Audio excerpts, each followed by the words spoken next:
morning, everybody. Wakey, wakey. It's time for Morning Glory. My name is MC Kalia, and I'll be your captain for the next 1 hour, 30 minutes. Let's have this conversation going.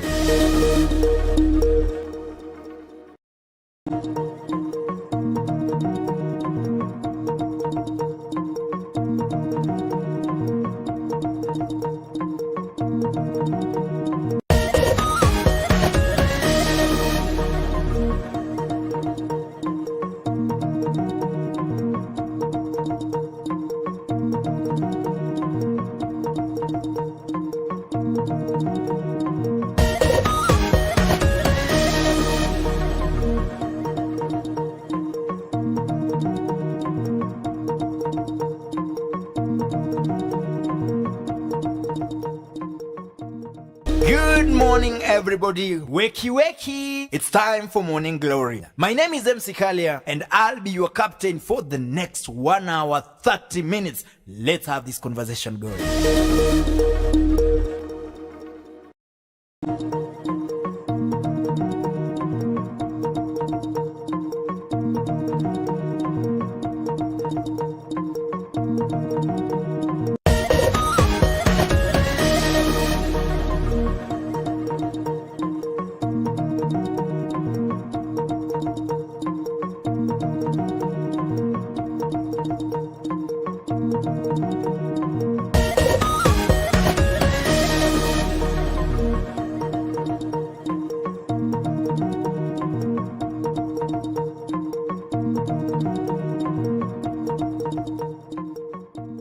Good morning, everybody. Wakey, wakey. It's time for Morning Glory. My name is MC Kalia, and I'll be your captain for the next 1 hour, 30 minutes. Let's have this conversation going.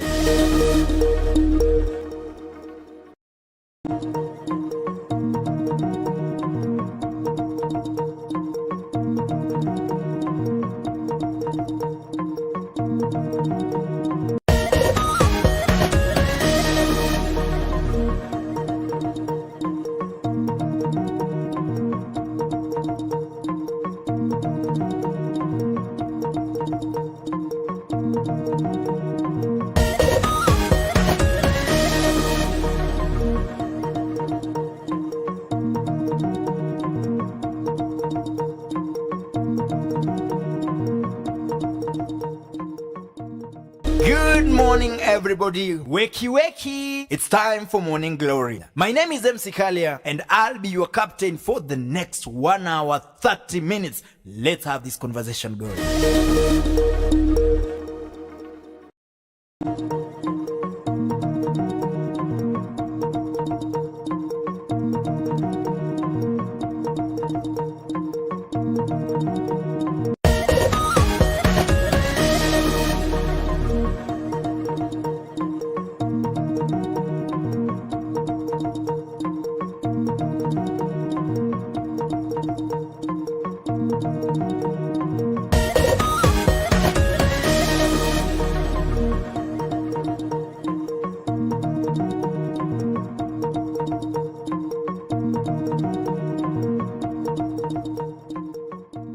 Good morning, everybody. Wakey, wakey. It's time for Morning Glory. My name is MC Kalia.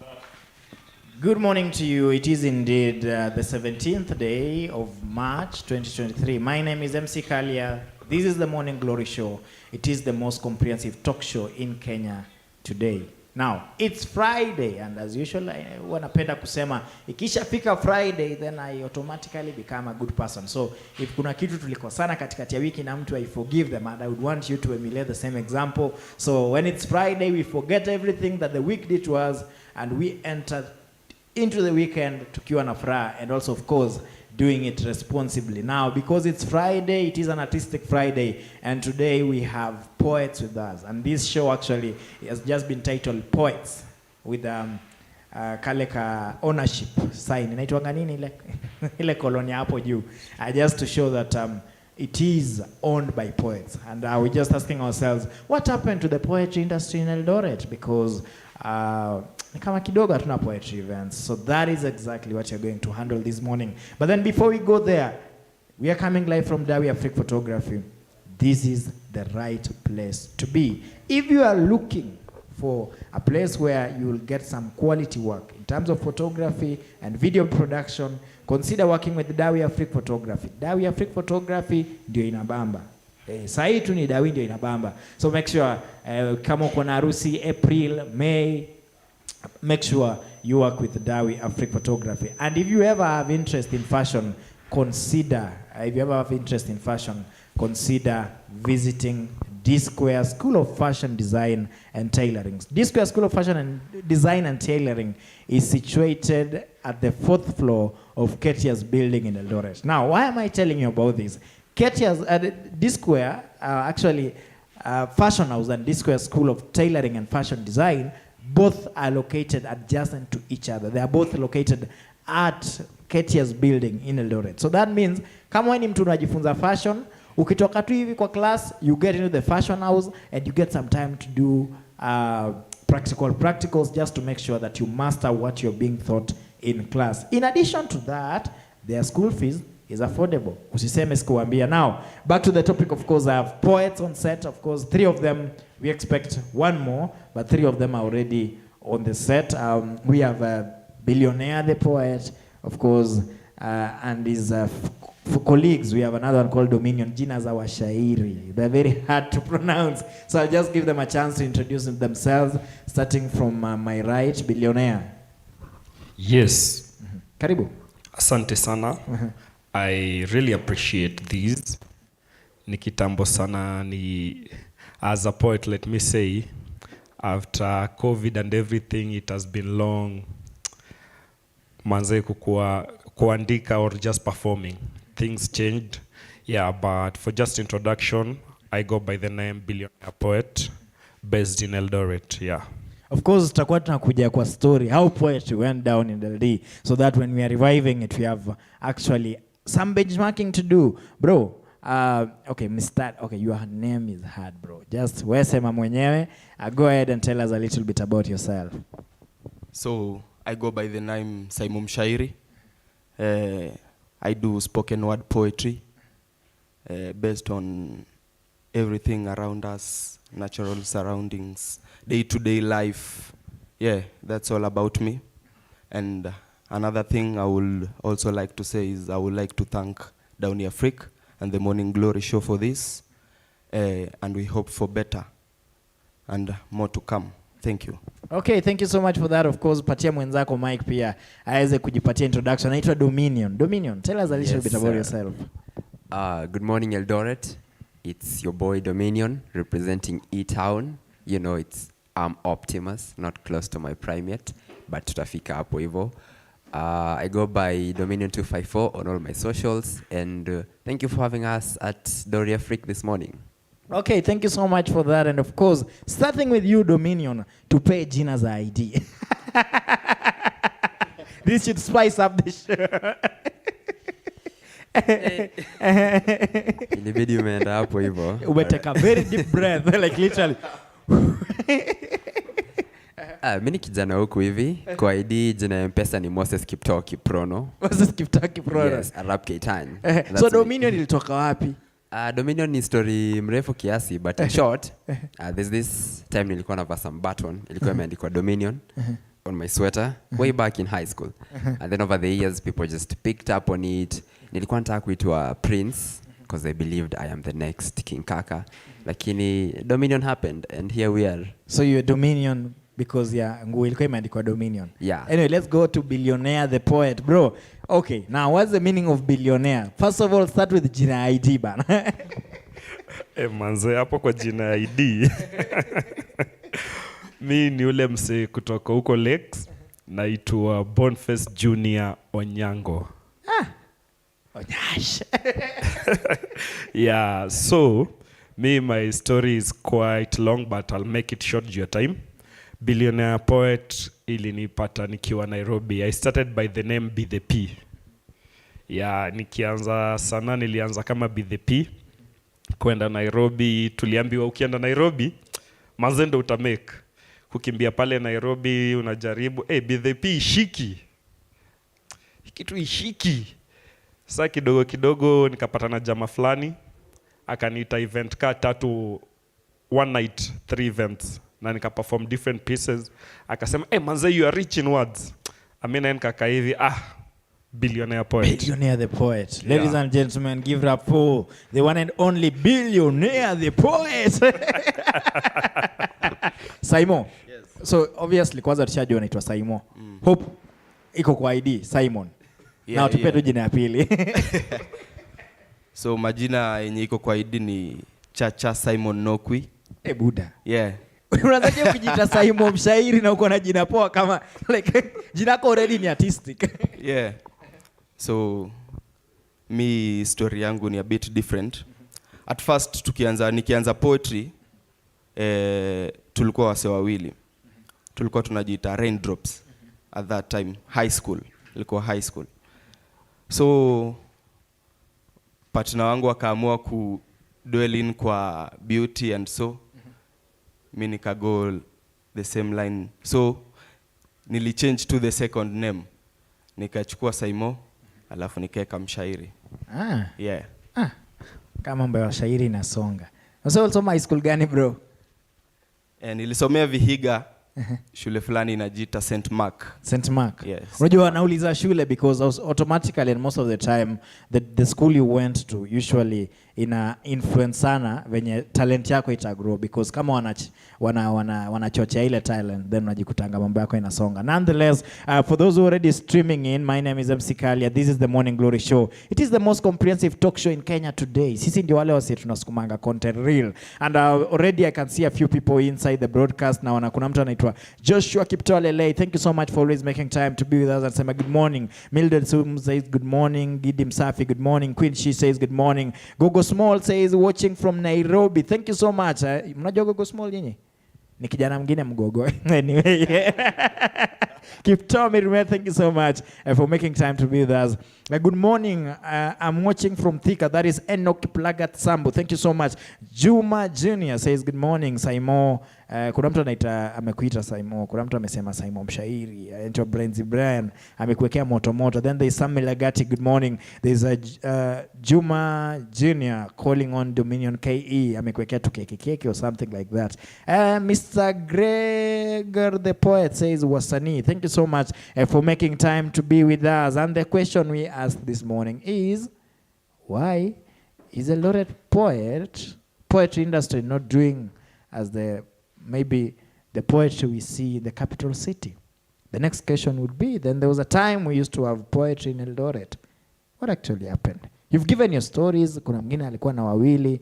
Kuna mwingine akiwa high school alikuwa anajua yeye ndio the next King Kaka. I don't know if it's bado dream in Alivon. There's somebody anajita billionaire wa mistari. But then we are not seeing this in Eldoret wadau. Watu hawajui hata hawatambui.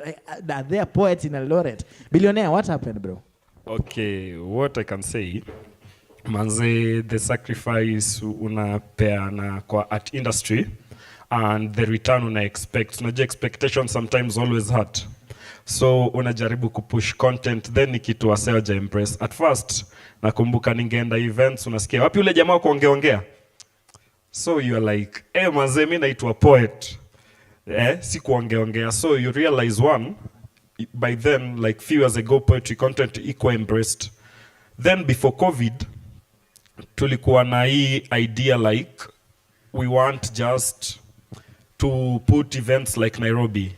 Tukaenda benchmarking Nairobi, tukaona wako na events, watu wanalipa ticket and everything. So tukakuja back, tukaungana as poets. We started a group called Ndimi za Kalamu. Yeah, me being as their chairman. And we really tried our best. Our first show tulifanya E-Town pale Assis. And it was on Valentine's. That was before COVID. That was our first show.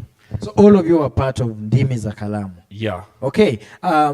Simon, tell us about your experience ya Ndimi za Kalamu and how it went. So Ndimi za Kalamu is a group that was formed by, we were, how many of us? I think we were 4 at first tukianza. So it was a group yenye ilikuwa formed for Eldoret poets. Na ilikuwa wamecreate mpaka group ya other poets kujoin pia. Na bado iko still open. But one thing enye ilikuja si hata break up but ika lead kwa hiyo slow down ni venye how things are going kwa town, plus people venye billionaire amesema bado wase waje embrace poetry sana Eldoret kama tuseme Nairobi vile Nairobi iko. So kitu yenye inafanya tena hiyo consistency ya poetry ni time ya kila mse pia. Sisi wase wote kila mse ako na different jobs yenye kila mse pia anafaa ushikilie, cause at the moment bado tuwezi sema ati poetry inalipa in Eldoret z.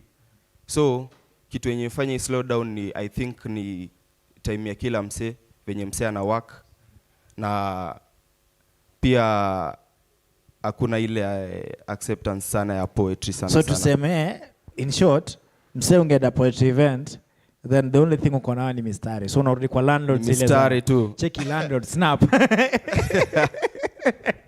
Dominion ni aje bro? So nikuulize, wewe ulikuwa pia kwa ndimi za kalamu. Wewe umesema your passion traces back to high school. How was the journey been, and ilifika wapi ndio mkaanza like afika point hakuna hiyo unity ya poets LD? The journey in Eldoret poetry.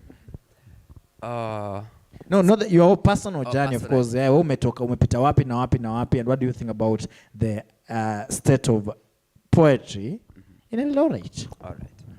First of all, I'd like to, big shout out to my high school teacher. Alikuwa anaitwa Haron James Mukalasinga. Right now he's in the States. Kama sio yeye kuni, to nurture na kupusha siwa talents, kidogo tungepotea. Nilikuwa St. Patrick's High School, and we had a good principal who alikuwa na accepting of creatives and hiyo talent space yote. Personally, my journey imekuwa, I'd say, amazing, and everything work out good.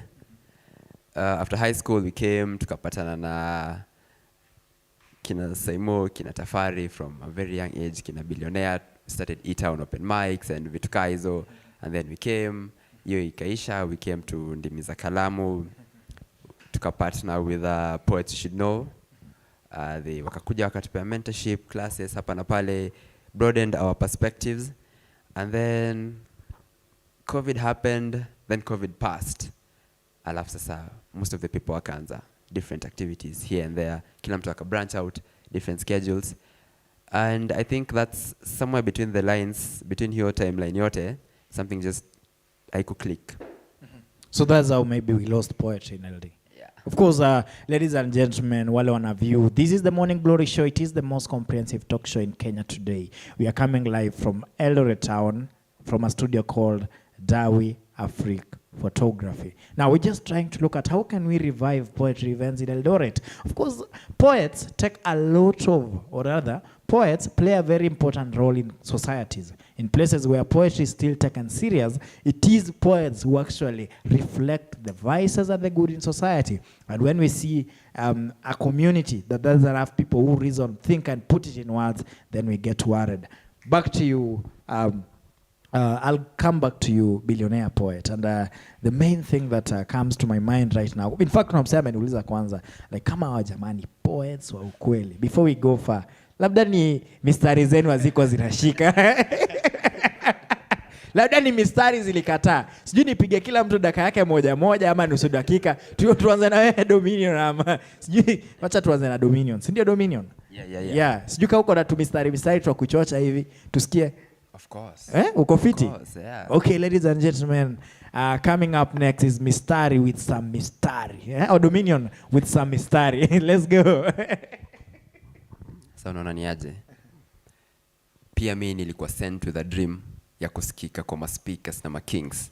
It's been over 5 years chasing hiyo dream, nasaka hiyo crown pia mimi niitwe king. 5 years bado tuna chase hiyo dream, na pen tuko talking stage, stalking hiyo dream with every passing page. Drugs to riches, cravings at a very young age. So forgive me kauna feel nimekam na rage, but my soul was so unrelenting. As a piece of me wonders, presenting to you my 2 cents, writing stories that make sense. When love's in the air, na try to draw its essence. Aim ni kupaint your fragrance, aim ni kukuingiza kwa trance, aim ni kukuonyesha future angalau pia wewe ukapate glance. Aim ni kurise kuliko zile towers tunasikia ziko France. aim ni kuplant seeds of hope kwa kila mtaa, aim ni kuwa the light of the world, pia si tuite taa, aim ni kurise, mnajua kaa nini? Stars, aim ni kujinice without necessarily kufika kwa bars, aim ni kuweka punchlines kwa kila bars, aim ni kuspread love hadi kwa wale wasee wako kwa bars. So tuongelee. Yeah. Bazenga. No, hey, Buddha, hizo ni mistari Buddha. Mistari zimeenda class, zinarudi afternoon classes. Acha tuende kwa billionaire poet by the way. Tusikie pia billionaire yako na nini. Manze, okay. Tuongelee hizo mistari baadaye. Billionaire, what do you have for us, bro? Okay, let's do these. Mi nilikatiwa na poetry nikapewa mimba na maneno, na nimefika labor pain, nimekam kudeliver, nipe skill. So cheki, hii life imekuwa so weird. Life na economy imekuwa tough, so vijana si mtaani tuna smoke weed ndo to feel so high, na life bado iko so low. Vijana wachache wanakula, wasichana wachache hadi fruits of the Holy Spirit. Tunatumia wine and spirit tukiwa church, na bado tunakuja ndo tujazwe na Holy Spirit. Life inakuwa weird, mtaani hakuna love tena, ni place where sex ni free na love ni costly. Mtaani vitu most to happen, mtaani vijana si tunaenda wizi na tunaita job, so si snatching of phone imekuwa daily routine. Mtaani hakuna hope tena, mtaani maperosi mamenta, sikia kai ati jana dadia lilala kwa mtaro juu ya nini, makali ya okozuna. Cheki, so life imekuwa on our own, vitu most ina happen na kuna mseana to embrace, so sika vijana inabidi tujipush. Na pia unacheki sika boy child, hatuna hope mazee, hakuna kitu tunapewa. Kuna msee anaitana pale TikTok anapata job, na si tumepiga nduru karibu mwaka moja na hakuna job tumepata. So who tells men how to be men? Jumi, mwalimu wangu alinifunza akaniambia practice make perfect, and even plastic makes a bucket. So bado nazidi kujifunza. Wadau, amko tayari for this? You're not ready for this. This is what we mean when we say we want to revive the poetry culture in Eldoret. We're asking ourselves, manze, itafika lini manze? You're talking about real issues that are happening in a language that I think almost everyone can understand, and which begs the question, why are we not having these events? Saimo, take it over, bro. So I'll switch it a bit kidogo. By the way, after this kuna boys taka nimlete hapo anaitwa Kim. Anyway, so juu dreams zetu za kuwa pilot zili crash, so daily si uishi tukiwa high. Kuona another day ngumu, so si ushukuru juu ya uhai. Cause hata ukikopa still watakudai. Akunaga equality, equity. Sani aje tutakuwa na wings to fly. Ni aje tutapass na flying colors, na sisi sio fireflies. Sini watu ingo, tutatoa wapi Red Bull at least tupe wings to fly. Shule ni moto, achana hata na school moto. Hiyo gate tupiti I can't lie, why lie? Juu kitu best tulifanya ni kufunga tai kuliko kantai. Medhali sitegui ni kujitega, juu shule still can't tie. Mshairi. We, that's fire. Guys, by the way, nini na kamlini? Easter. Inakuanga after Easter inakuwa ile kitu ya fire. Inakuanga ascension, si ndio? So actually tunaleta ascension very early. Manze, you guys are making a lot of sense. Of course, if you're in the comment section, tell me about those mistari. Umesikiaje hizo mistari? And sijui ni jaribu kitu. Mnanijua nyinyi kweli? Do you guys know me? Nyinyi mnanijua nyinyi. Unajua zao ni za kuandika. Sawa, but zangu mimi zinatoka hapa directly. Anyway, wadau. So, if somebody was listening today, of course, you've talked about COVID. Starting with you, billionaire, how much did COVID change the poetry industry, and what can be done to save it? Okay, allow me, number one, to say how COVID affected me as a poet. Before COVID, I used to have like 3 or 4 events, high school tours, whereby at least ningerudi kwa nyumba kitunguu inuke. So here COVID imekuja, kuna lockdown and everything. So number one, it can affect in my writings. Hakuna kwenda perform mahali. Niko indoors too. Then also number 2, impact ili bring to the poets when COVID came, one, tulikuwa ndo tumeanza hizo event and everything, then COVID happened. Vile Simon alisema, manze, uwezi rudi kwa nyumba waambie landlord wewe ni msanii. Wase waka grow up, wase wakatoka, kuna poets walikuwa na kana wazazi, wakatafuta kwao and everything. Kuna poets wakapata warembo and everything. So, uwezi rudi mtaani, uambie mse, manze mimi ni msanii. So, for me nika realize, manze nikienda the art way, nitaumia. So, I had to find other things to do. Kitu ya kwanza nikafanya ikabidi nimerudi shule pia. Nikaona, manze, hii sana tu pekee iweze, nikarudi shule, then also nika join deco industry, at least ku bring food on the table. So plus pia kuleta hiyo balance ikakuwa tricky, and also just to set a poetry event vile mimi nilikuwa najua ku set sound, stage, unde tickets and everything. Ni way tiresome. Unamaliza hivi show na kila kitu, no returns and everything. Ukifikiria kwanza ingine, you're like, umesema mambo iendi. Mambo iendi. Ngoja, kuna point umesema very important, that wase wale grow up wengine wakapata warembo. Wase mi line zangu ndakuwa naziserve pole pole. Like line zangu, kuna msee anaitwa Asbel amesema mimi nitachoma. Manze. Sijui mbona aoni mimi niko high. Cheki, line zangu ni za akili. Wisdom yangu wazito. Huja hata wezana nayo. Wape kidogo. Niwapige kiasi? Kiasi. Cheki. Wacha tuende kwa Simon mistari. Tukimaliza hiyo story, mimi nawapiga line zangu. So Simon, okay. We would agree that manze ilifika point poetry ilipi. Right? Yeah. Kuna hiyo line nimewapiga ya wase wale grow akapata warembo. Unaelewa? And of course, if you understand that, kuna story ya responsibility may come through. Somebody cannot, like you cannot go upige poetry then come back to an empty stomach. Yeah, exactly. If somebody was listening in today and they feel what you're doing, let's look at the solutions. What can be done to bring back the glory? Because you're not short of words. But we're not having any poetry events. Literally, hatuna mistari. There's a lot happening. Okay, check it. That's me serving my lines. Guys, sijui mbona muzisikizi. So, you see, let's look at it this way. There's a lot happening in society at the moment. I look at the poets of South Africa, what they do in terms of changing and shaping policies. If we must be there, then what must happen? So at first, kenye naweza sema kwanza,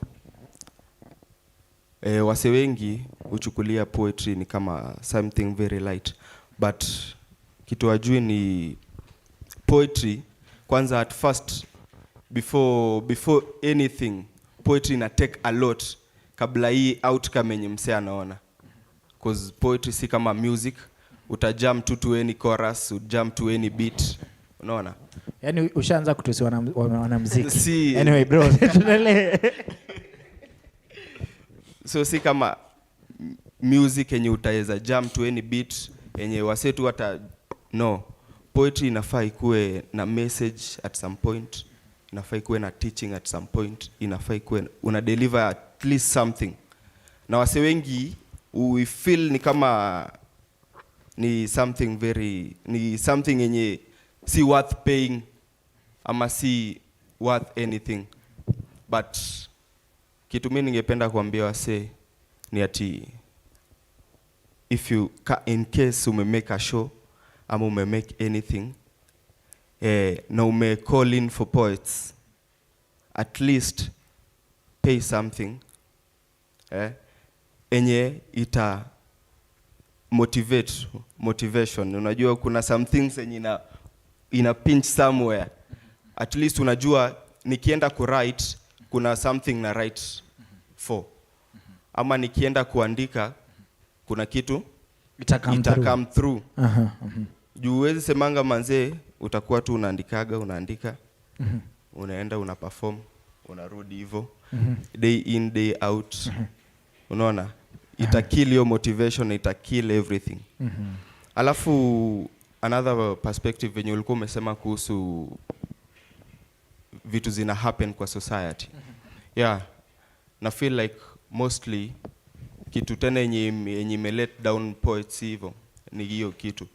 Hatuje engage sana na kuandika vitu zenye zinatuhusu sisi personally, na yenye ina engage society on day to day life. But kitu moja ni ati wase wengi hawana ile strong belief in poetry. So ningependa kushow wase at least wa embrace poetry in a different way, na I think kila kitu ita move different. Mambo itasonga. Okay, Dominion. Yes. Manze, labda kuna mse wa gava na watch staff, labda kuna fan wako mahali anatizama hii kipindi. Mpe kipindi. Cheki bana.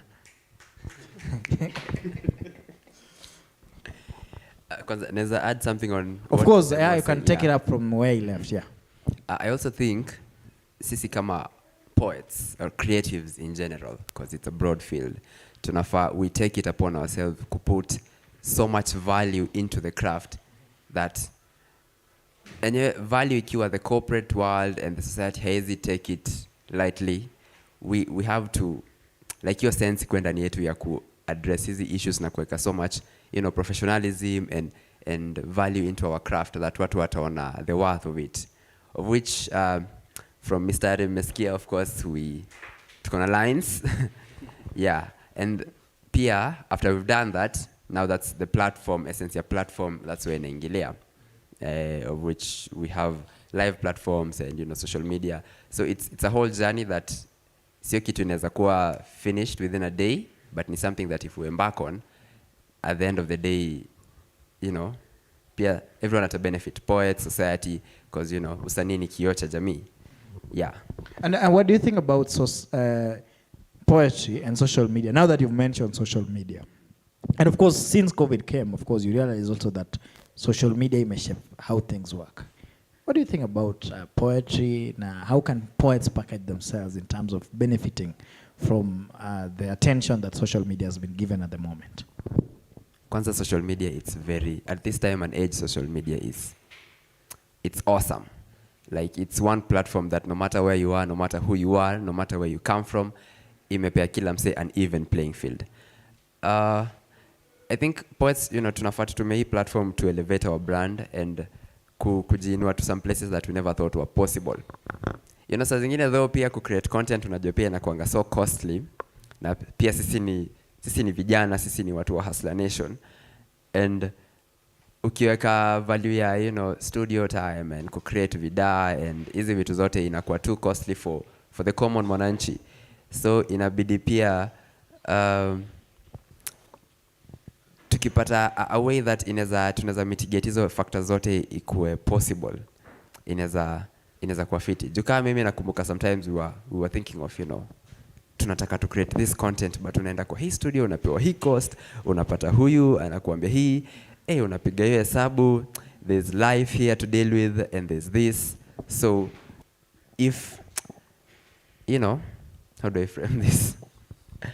If vile umesema kuna mtu anasikia huko hivyo, wanafaa kumbuke pia, you know, we are starting out, it's a young craft, especially in this town. Pea vijana chance wa kuonyesha value ya craft tunaweza leta. Yeah. Mi uliza swali, mbona poets wasifanya adverts na venye capture attention? Unaelewa? And I think tutakama hapo. So kuna wase walikuwa wameuliza mistari zangu. Kuna kitu mimi nimeandika hapa saa hizi ndio watu wajiambia mimi ni noma. Anyway, but then before we go there, let me just sample some of the feedback that's coming in. First of all, thank you so much for making time to be with us. This is the Morning Glory Show coming live from Dawi Afrique Photography.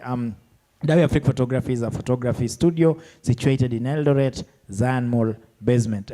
Ukihitaji story poa, ukihitaji something nice, ukihitaji documentary poa, consider working with Dawi Afrique Photography. Na kuna mse pale amesema ameanza kufanya deco. Bazenga, ukisikia mse wa deco mwambie pia Dawi Afrique kuna photography. Sawa. So mimi nataka nipe demu ya mtu mistari, sijui ni dedicate nani. Like kindly tell me kuna mrembo hapo ni mdedicate, kuna mistari nitaka kumdedicate hapa. Anyway, so before we come to my mistari, of course, one, may mention challenges, may mention solutions. One thing that we are looking at from our perspective is to make sure that at least we revive the the spirit of poetry within Hitao. Are you getting it?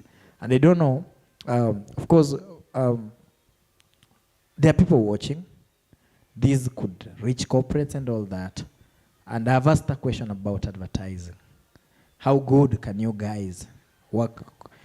Like, munaweza capture space gani kwa society? Or events aina gani? Because naturally, tulikuwa tumezoea kupanganga events in a certain way. I've asked you how COVID has changed things. You've said people don't meet no more. Schools don't call you anymore. And we're just trying to look at other avenues.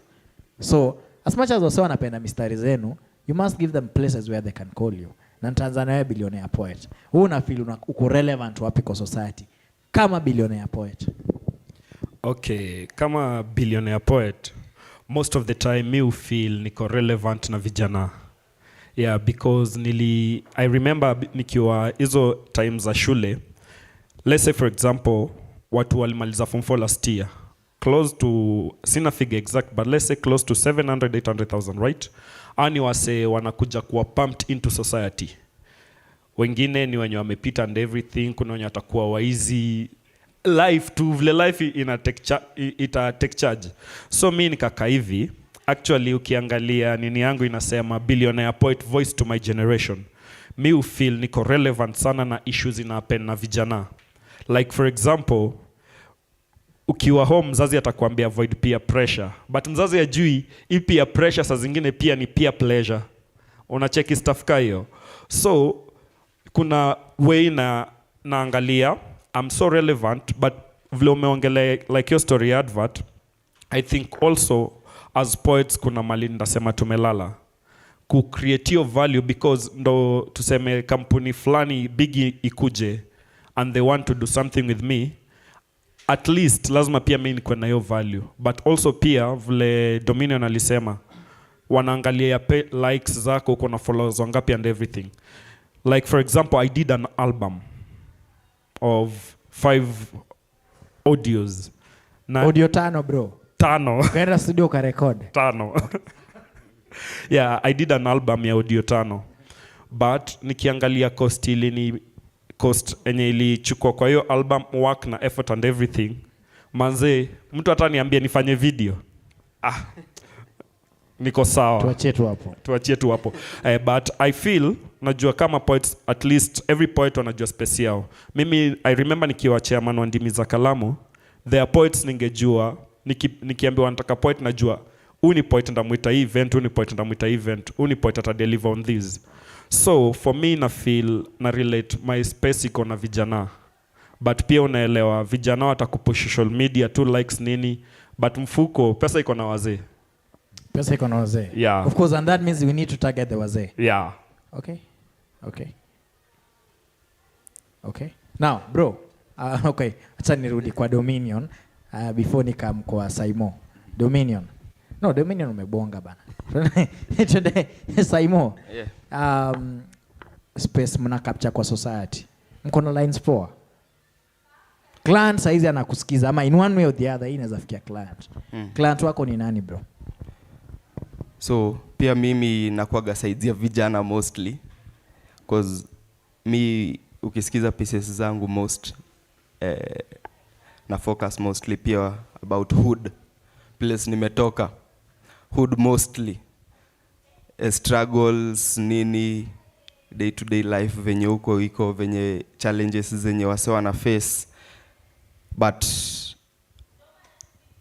on the same thing, naweza sema the same thing yenye billionaire amesema, inafaa pia tu focus sasa kwa wazee sasa, cause enyewe huko mostly ndo kitu inaweza toka.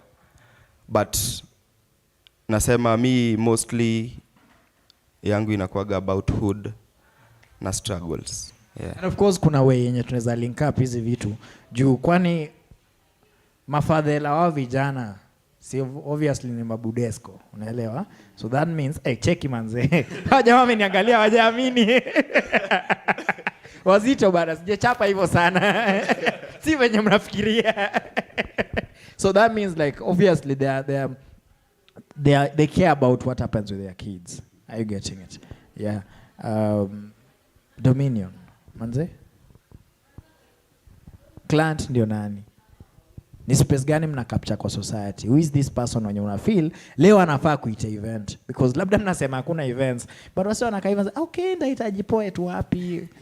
I make sense. By the way, tunahitaji, umesema tu hivyo nikakumbuka there's this thing wase wa theater wanafanyanga some website nimesahau where people go post hizo jobs and everything. Poets tunahitaji one thing ya hiyo. Well, on your issue ya clients,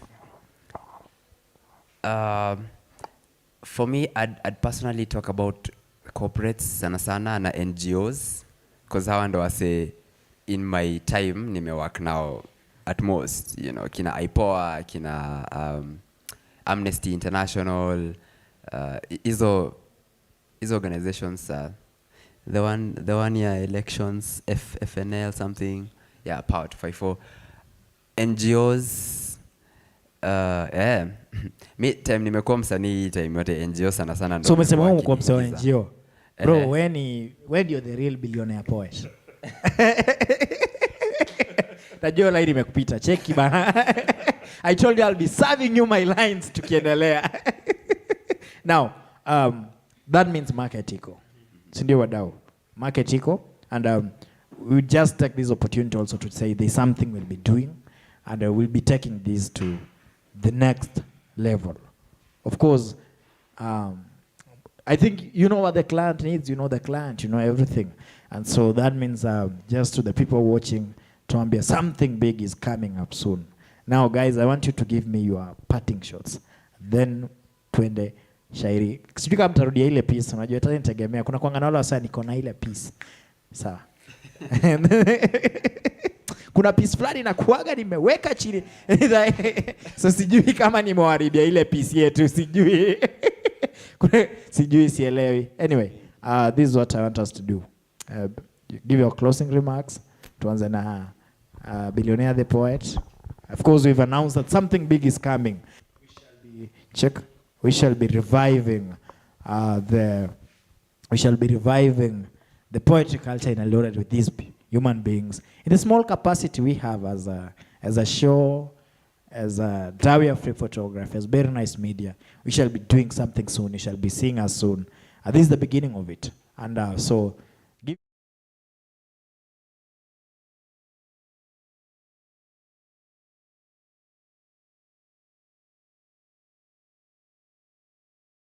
Yeah, once again, nasema, thank you so much for Dawi Afrique for this opportunity. My parting shot is this. We as poets, and the poets I've met and know, like, we can write anything about your event. Be it weddings, be it birthday, graduation. There's a way how we can write anything, as long as you give us that space. Poets are tuyuko limited in writing. Mse atakuja kuambie, niko na function flani, can you come up with something? So that is the advantage of having poets in your events, because we write basically about everything and we deliver, we bring it home. So parting shot yangu ni, it's still possible for poetry industry to be revived in Eldoret.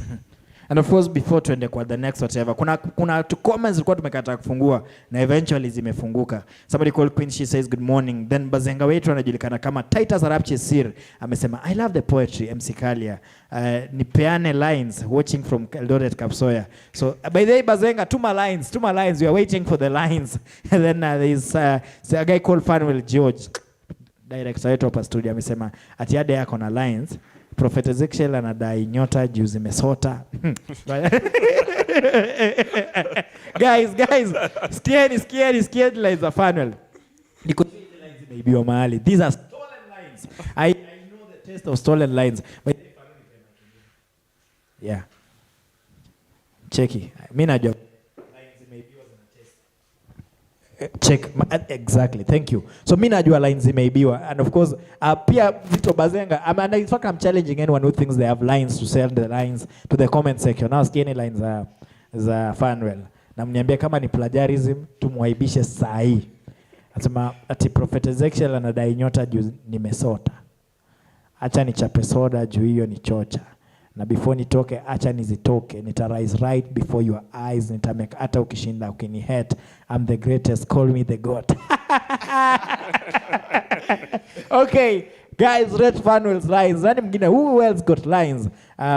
There is anasema kuna mtu ametaga, there is somebody ametagiwa hapa anaitwa let me just do this. Kuna mtu anaitwa nani? There is somebody called Thomas Chemele the linguist. Tuacha kuja hapa tusikie kama pia akona mistari. Don Simatu anasema show iko fiti sana manze. There is somebody else. Good morning team. Show ni mnoma, mko juu sana. Great job. Yeah.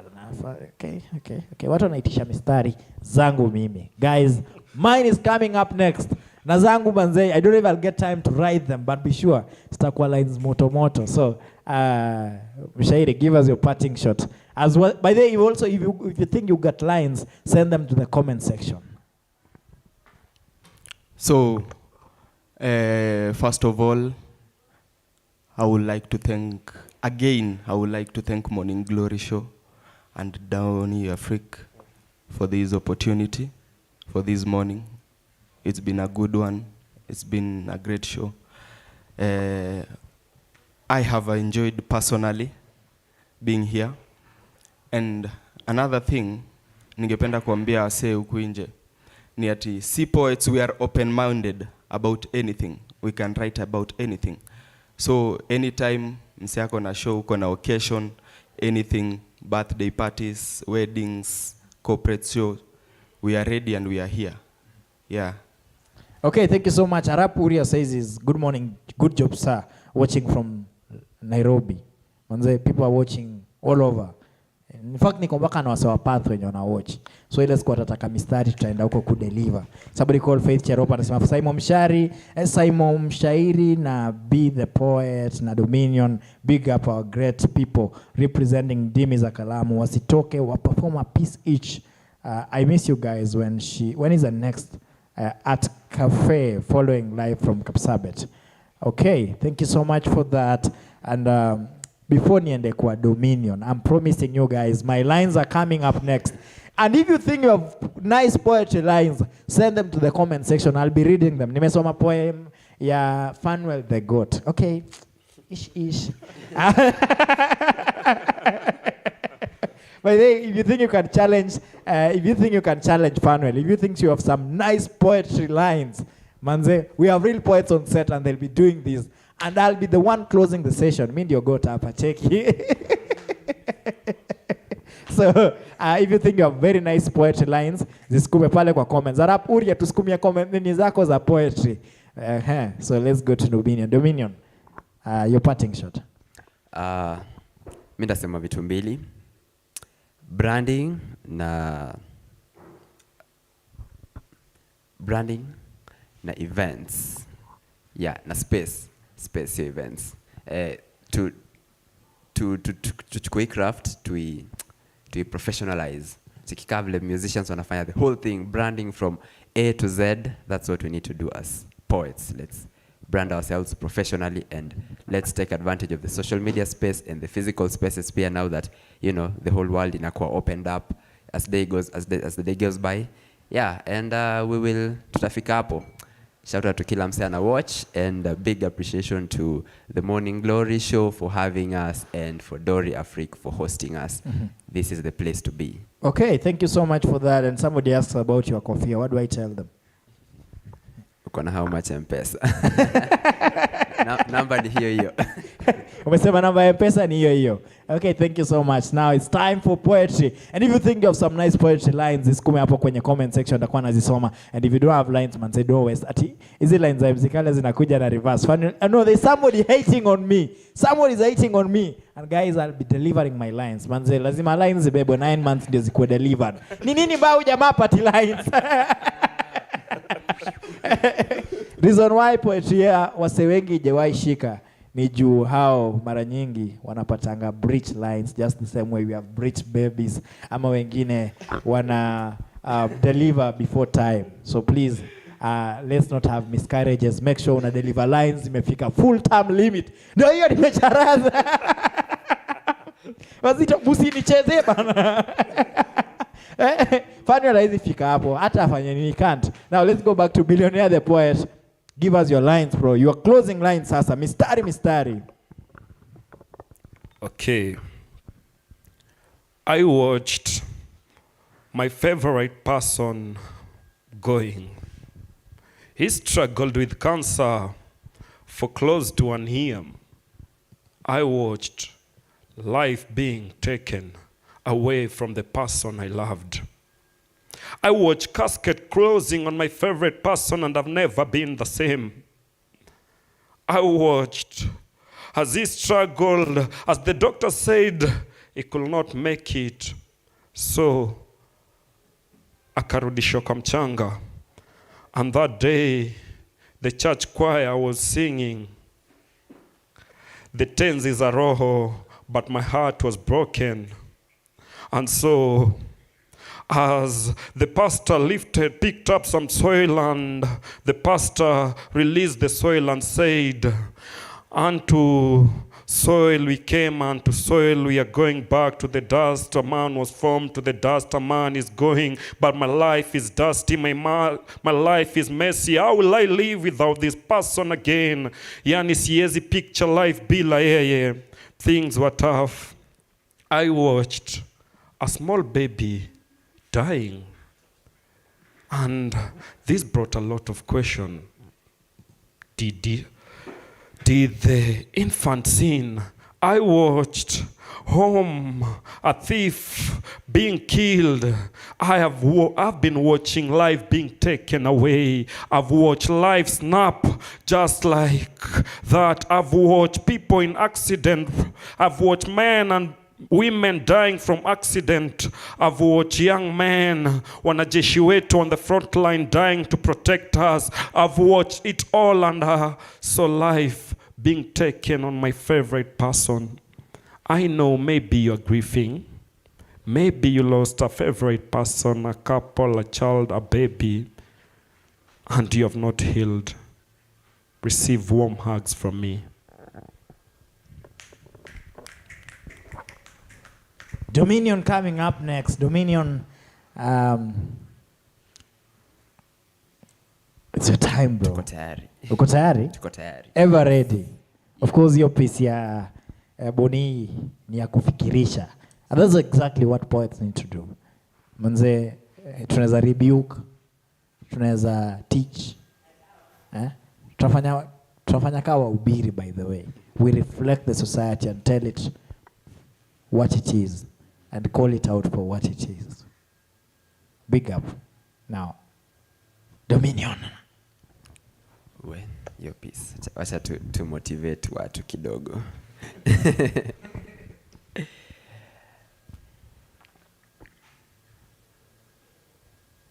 Oh, nianze? Yeah.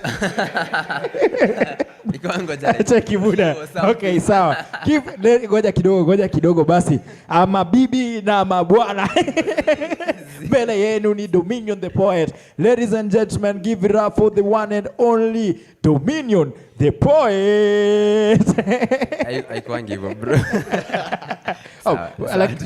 Poetry ifanywangi hivyo. So poetry inakuagaje? No, mambo imechemka. Mambo imechemka. Niko moto mazee. It's your time, bro. Take it. Let's do it. So I'll do this piece because it wraps up my whole thing kama poet. Pia mimi nilikuwa sent with a dream ya kusikika kwa speakers na kings. It's been 5 years chasing hiyo dream. Nikisaka crown pia mimi niitwe king. It's been 5 years na pen tuko talking stage, stalking your dream with every passing page, from rags to riches at a very young age. So forgive me, Jumi, who spit na rage. My soul was so unrelenting, as a piece of me wonders if what I'm striving for is worth attempting. As a piece of me wonders, as I write to you my 2 cents, writing stories that try to make sense. When love is in the air na try kudraw its essence. Pen na pepe mepiga alliance, cheki hiyo romance. Words inafanya pen na dance. Aim ni kukupaintia fragrance. Aim ni kukuingiza kwa trance. Aim ni kuonyesha the future, angalau pia wewe ukapate glance. Aim ni kuplant seeds of hope kwa kila mtaa. Aim ni kushine kwa the light of the world. Jupia sisi ni taa. Aim ni kushoot, si mnajua kaa nini? Stars. Aim ni kuspread love to the ones behind bars. Aim ni kuweka punchlines kwa kila verse. Mbona tusitake over the world ka God alicreate universe? So tuongelee. Juu nilifunzwa words unsaid are heavy to carry. Ikabidi ni open up, nikawa kama quarry. Dropping gems, addressing issues bila worries. Ndo depression isifanye future generations wakwe buried. So tuongelee kushikwa na mikono hazifai kukushika. Tuongelee kuachiliwa na mikono zinafaa kukushika. Tuongelee wounds inflicted over time. Tuongelee weight ya kubeba baggage ya familia. Tuongelee kunyongwa na family ties. Tuongelee patience while going through hell. Tuongelee passion ya kucrave kufika heaven. Tuongelee patience ya kungoja text yezi come. Tuongelee depression na wale wasee wanalia. Tuongelee craving God's love to feel from kushoto hadi kulia.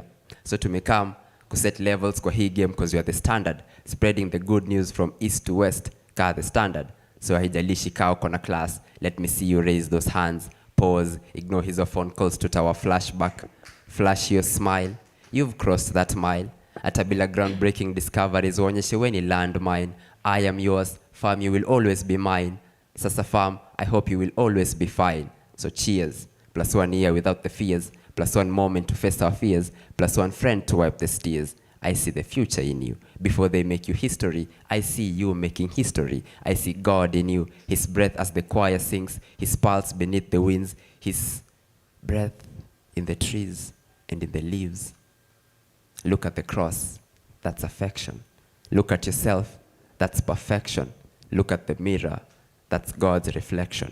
Juu unajua greatness huwa felt, si lazima uone physically. And the week ndo huingia Guinness Book of Records eventually. Tukishikana mikono tutafika finish line finally. Nimeanza kuspit nikikafunga formally. So I hope to see you rise way past the clouds. Why? When you star. I hope you won't be standard. I hope uta move the nation. I hope kwa hii game ya life we utaua show. Na mimi naitwa Dominion representing E-Town, He-Town full of transformers. No wonder kumejaa transformations. If you think I'm Optimus, trust me, I'm not close to my prime yet. And if my words are sweet, trust me, they can sting too. Yes, sir. Where? Where is Padwell? Padwell is hiding under the table. Ati, rudia hiyo verse ya text. Tuongelee text, unangoja na haitawahi kama. Hizi kama zelala. Then there was the touchy part. Tuongelee mikono hazifai, kushikwa na mikono hazifai kutushika. Tuongelee kuachiliwa na mikono zinafaa kutushika. Usicheze wewe, check where is Fanuel. By the way, pale kwa comment section, tell me about the lines. Tell me about the lines. There's a guy called Kosgara Chesira, our director, says, manze, I respect you guys. I salute you guys. That's exactly what we're talking about. Saimo. Yeah. Unajua ni wewe before mimi. So nimeanza kutense. Natamani kitu ingekuwa past tense. But hata hivyo lazima nipige curtains za rohoni juu. Unajua Fanuel ako hapa. Lazima niue. Okay, tuone kazi bro. So cheki. Miuskiza bongo cause walai umenijazz. Na vile umetrap my heart na yo hip hop tutacheza rumba. Reggae twist na kapuka. Country music ita hit hard on your mind. Tutabaki in blues. Na vile unapenda ma DJ. Afro pop ndo zako tutarock na ma R&B's kwa souls. Niko high. But still music chimbua ka roots kwa rocks. So cheki. Love ya squeeze ni kama life after death Unakufia mse na bado roho inadunda tena.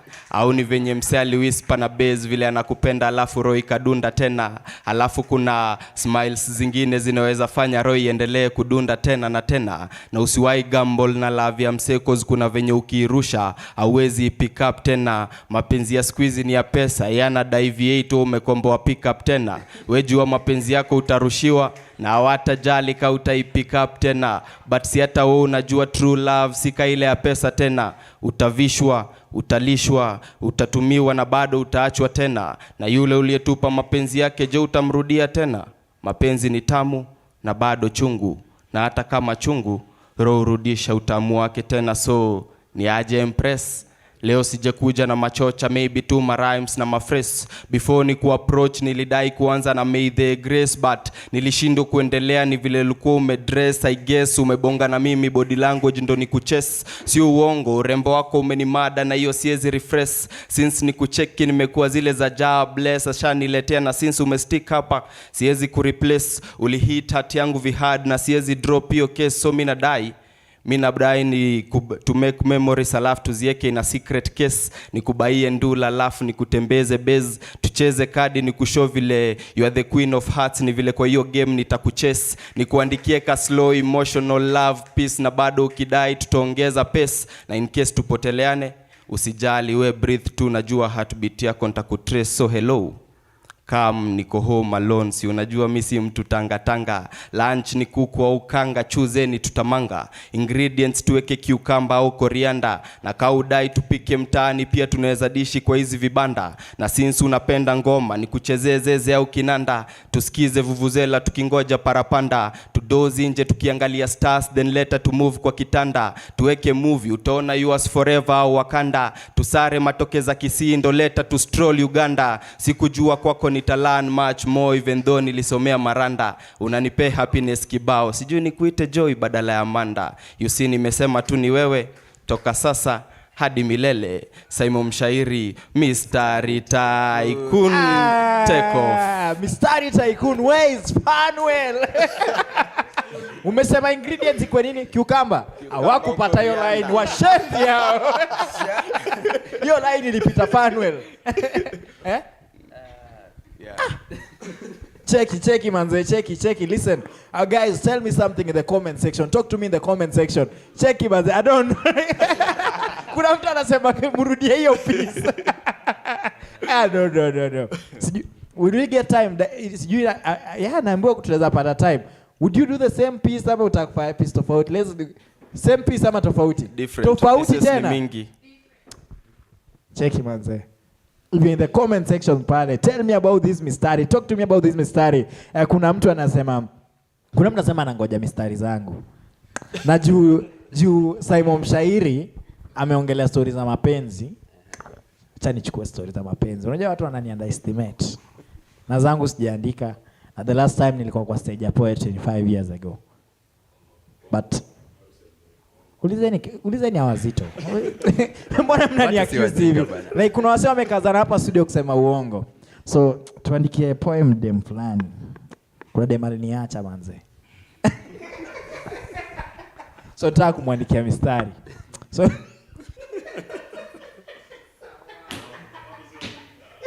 watu si wajinga. kuna mtu amesema watu si wajinga bwana. Mnajiaminia so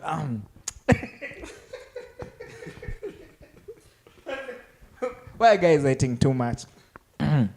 Kwani nyote nachiki mpaka comment section wasana ngoja lines. Kwani hawajui jokes. Anyway, so the poem ni dem fulani aliniacha. Na now that it's not written, manze nikiweza mesa kumuelewe. So hey baby, najua uliniacha. Ora Fanuel aliniangalia. So hey baby, najua uliniacha manze juu sikukupenda na roho yote. Sikutaka kukupenda na vitu soft kama roho ama liver ama nini. Mimi nilitaka nikupende na vitu strong kama bifupa.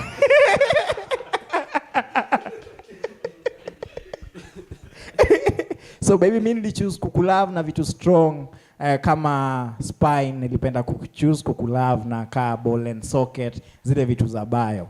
But all I'm saying right now ni baby, unajua uko na lips na mimi niko na lips. See who come. Check it. Amjapata hiyo. Hiyo piece imeisha hapo. Mzee mbona msnap? Kwani why you guys hating?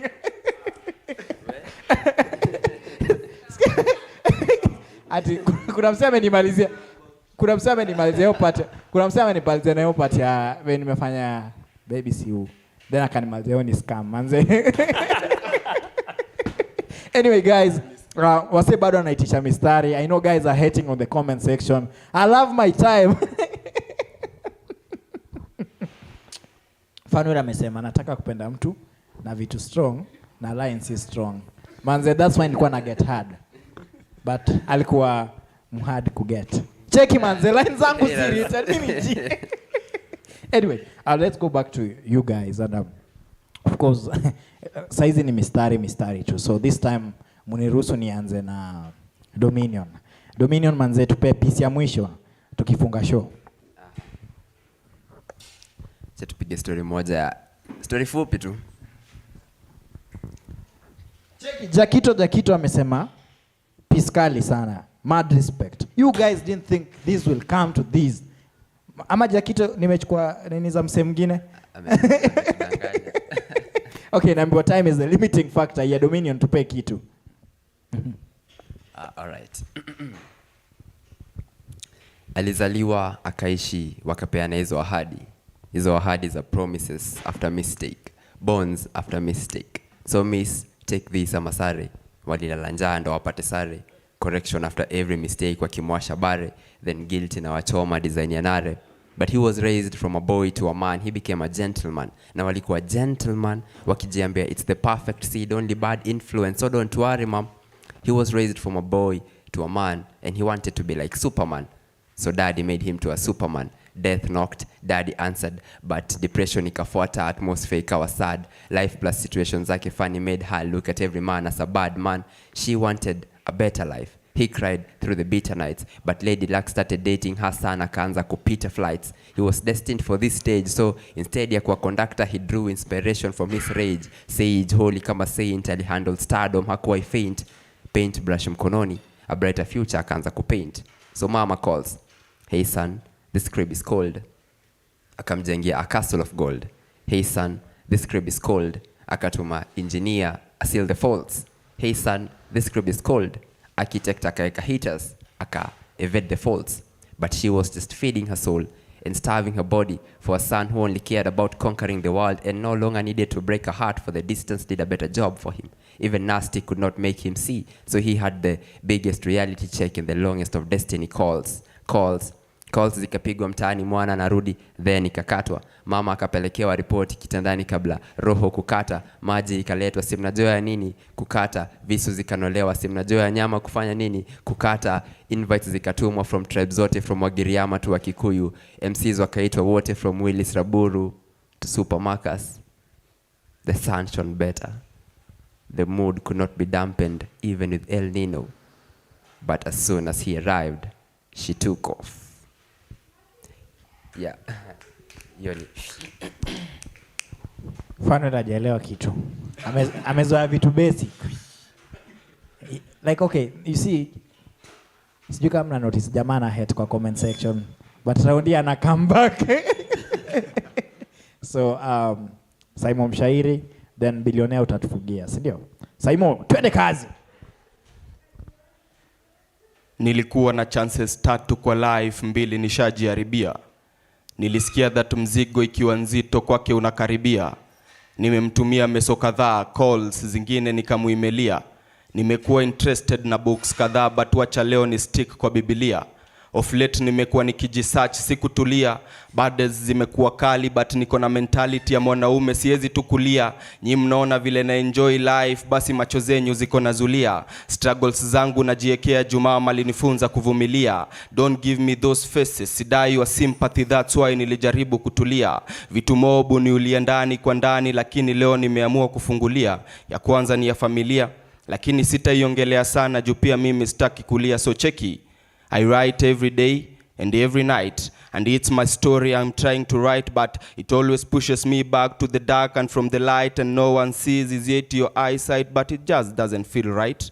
So kila morning mi huamka kustone, then naingia kware. Kazi ni nzito, wacha tusiongelea hata salary. Niko kutu na pics zina shine kwa gallery. Injuries kadhaa but simnatambua tuko bakery. Inspirations zangu nikianza kutoa utafeel kaa ni mockery. Ndani mini dead meat, feelings zangu nilipeleka mochari, but imani yangu still niko nayo gangari. Misim high class, nimegrow simple tangu nursery. Nilianza kunyanya time ya kachumbari na pilipili, na kuna nights upita na sikuli. Sinaga shida na mtu mimi, sijui mbona life ni bully. Nitaombea wapi na dozi za kanisa squeeze zimejaa na vifuli. Au ski leo nimeamua kuwa open vifuli. Natumianga poetry kuwa please, natumianga poetry kuwa ease, natumianga poetry kujirelease, natumianga poetry ku open feelings huwezi fungua na kiss. Too delicate but hope one day nitaitumia kaa biz. Hope imani yangu itani raise, hata kaa njia ni ngumu kutrace. Oja kuwa na mimi kwa hii race, second chance na I promise sita mess. Nilisikia ijalishi time na place unaombea, so sikia maombi yangu atakaa niko hapa stage. Mshairi. Wow. Sikia maombi yangu hata kama niko hapa stage. Ha. By the way, bazengo wetu amesema niache kulemea Fanu. I wish angejua venye jamaa na hate on me kwa studio. Manze, no. Anyway, ngoja. Hey, kuna mtu ameweka hapa. Ngoja. Kuna mtu anaitwa Kaltio Nurseries. Amesema the crops are wet and, ngoja. Ngoja. Hii yake ina science. Hii yake una sound scientific. Amesema the crops went dry as there was no rain. A year of hard work went in vain. Tears started to flow in her heart, from which he couldn't refrain, but the phoenix in him rose from this pain. Fanu atuangushia lines zingine. By the way, Fanu do something. Fanu, there is competition now. By the way, if you feel uko na lines, usiende home na lines. There's somebody called Branto says kazi safi. Emaliza Mwangi says kudos. By the way, Bazenga, do it. Twende kazi. Buni. Yeah.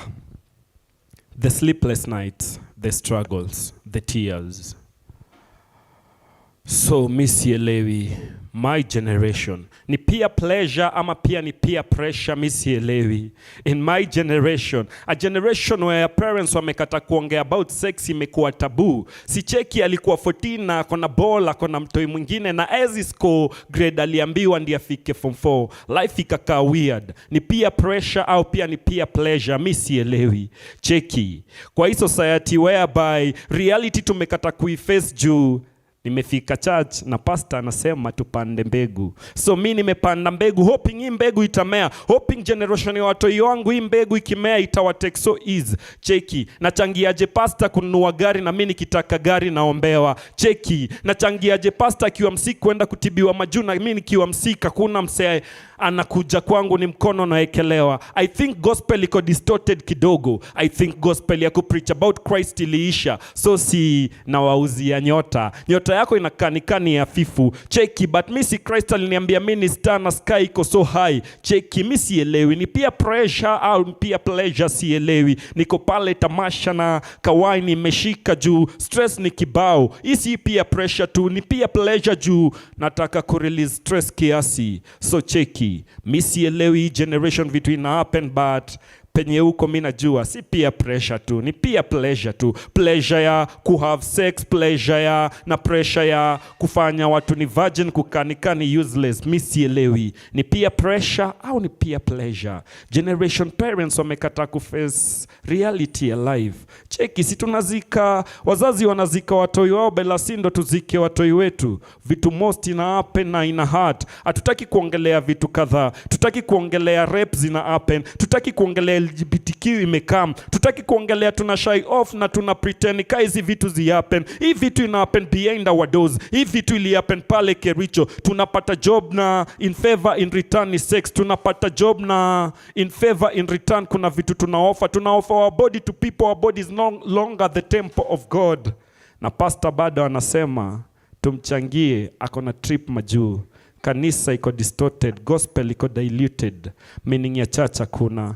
So tusipo rise up, sijui nani atasema nipate club saa 9 asubuhi nikiimba waninyunyuzie maji juu church walikataa kunisikia na wakanijudge. Billionaire poet.